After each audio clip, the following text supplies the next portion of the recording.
I'm not a big fan of feminism in any form.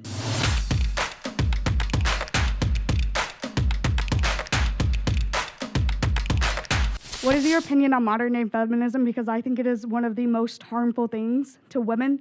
And also, how do we combat that along with harmful views on men? I think that our view on men and women today is awful.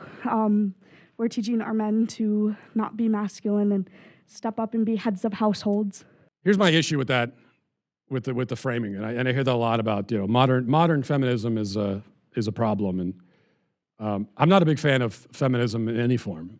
I think that feminism from the very beginning was anti-family, and if you look back at that's sort of like the dirty little secret about, which shouldn't really be a secret, but even the early feminists, if you look at the things they were saying about the family, they were not big fans of it.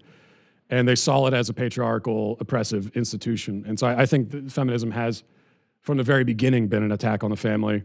And it's just that as it has lingered on, like a cancer, the cancer has spread and gotten more malignant. And so that's what we're experiencing today.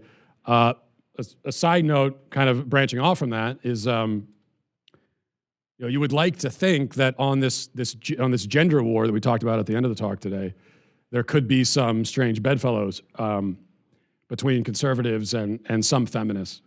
And in a way there is, I guess they call them TERFs, trans exclusionary radical feminists is what they're labeled pejoratively.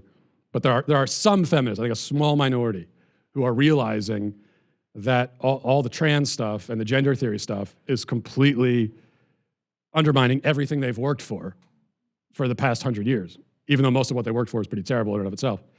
So that's, if I were to look for like one bright spot, it might be there. But I just don't know if those feminists tend to be shouted down and ripped to shreds pretty quickly. So anyway, I just wanted to end on some kind of positive note. That's as far as I could get.